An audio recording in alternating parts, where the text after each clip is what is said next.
Ayobami and the Names of the Animals by Pilar Lopez Avila Mar Azabal. When the war finally came to an end, the teacher went from house to house telling everyone that the children could go back to school the next day. The children ran out into the streets, shouting with joy. They laughed and they hugged each other. They were very, very happy. As the sun rose, Ayobami got up and dressed before her father came in to wake her up. He gave her a piece of paper and a worn-out pencil. Wait for the other kids so you don't have to go on your own, he said. But she was so impatient to get back to school, she didn't want to wait for anyone. I really want to learn to read and write. So her father made her a little boat out of another piece of paper.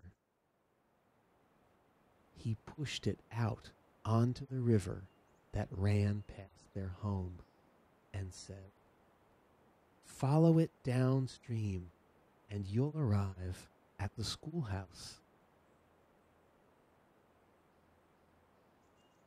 Ayobami followed the little paper boat as it sailed down the river until it got stuck on a branch. It stayed there for a little while until it finally sank. Ayobami felt sad as she watched it. How was she going to get to school now? A hippopotamus was watching her from the riverbank. "What's wrong, little girl?" he said. Ayobami told him that her paper boat had sunk, and now she didn't know how to get to school. "Well, I can show you the quickest way, but you have to promise me that when you come back, you'll write my name for me." The little girl nodded her head. "The quickest, most dangerous way is through the jungle. There are lots of animals there that will want to eat you up. But if you don't stop, you'll reach the schoolhouse." So Ayobami took the path that led through the jungle. As she was walking along the path, a crocodile that had been hiding in the bushes jumped out in front of her. "Where are you going, little girl?" he asked. "I'm going to school to learn to read and write," she said. "Now why would you want to read and write?" asked the crocodile. So that I can write your name. Let me go on my way, and when I come back from school, I'll write it down on a piece of paper." "Very well," said the crocodile.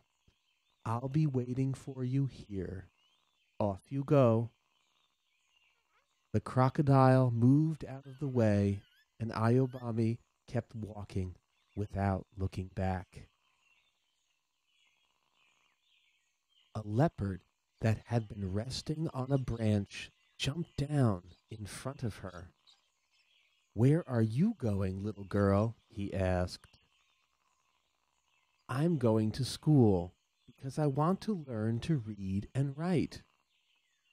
If you don't eat me, when I come back, I'll write your name on a piece of paper." The leopard looked at her, thinking about what Ayobami had said. "Very well, I hope you do it." and he moved out of her way. Then a long green snake slithered across the path. "Hello, little girl. I'm very hungry, and it's breakfast time," she hissed. "Don't eat me. When I come back from school, I'll write your name on a piece of paper," said Ayobami. I've never seen my name written on a piece of paper before." And she moved out of the way so Ayobami could keep walking.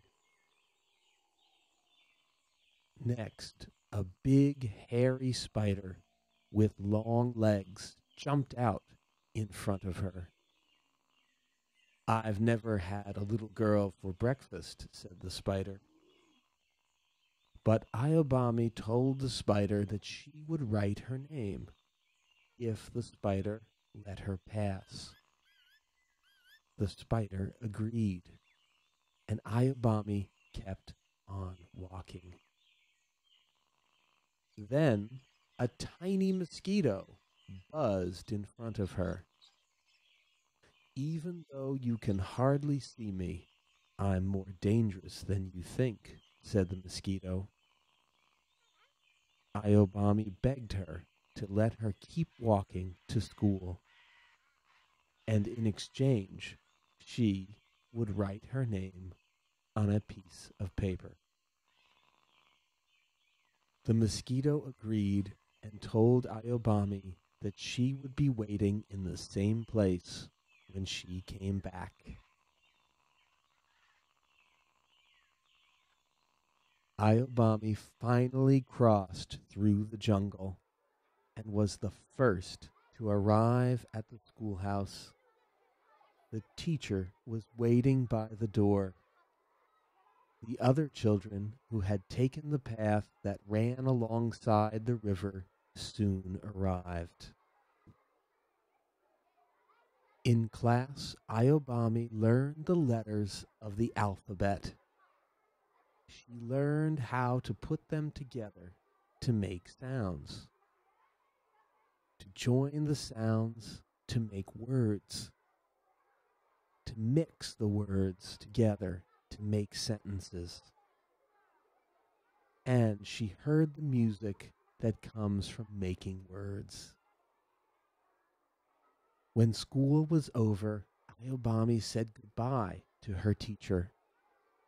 In her hand, she had a piece of paper with writing on only one side, and she set off along the path through the jungle.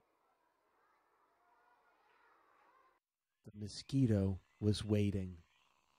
She gave it the piece of paper with its name, and the insect flew off happily. The spider was also waiting. It took the piece of paper with its name, waving its hairy legs in the air. The snake was twisted around a branch. It slid down to the ground and disappeared into the trees with the piece of paper with its name. The leopard jumped out of the tree when it saw Ayobami walking by. It climbed back up with the piece of paper and fell back to sleep. The crocodile appeared out of the shadows. It read the piece of paper with its name and walked off with a big smile on its face. Ayobami walked out of the jungle and gave the hippopotamus the last piece of paper she had left. And it sank back down to the bottom of the river, with it in its mouth. The sun began to set, and Ayobami's parents sat by the door. waiting for her to come home. "Show me what you have learned," said her father. But Ayobami didn't have any paper left, and the pencil was all worn out. Her father walked back into the house with an angry expression, believing that his daughter had wasted her time at school. Her mother gave her a big hug. Ayobami sat by the door, waiting for night to fall. In the middle of the night, a very strong wind began to blow. It was so strong that it blew the dust from the paths. It churned up the water in the river. It blew all of the fallen leaves from the floor of the jungle. It woke up all of the animals who were dreaming about their names written on a piece of paper. Just before Ayobami woke up, the wind blew against the door of her house. Her father opened the door with writing on it. It was made of little scraps of paper, all joined together. Each one had a word on it. Ayobami climbed out of bed and read the words: mosquito, spider, snake, leopard, crocodile, hippopotamus. Ayobami's father understood that she had learned to read and write at school. He understood that she had made the animals dream about the sound of their names.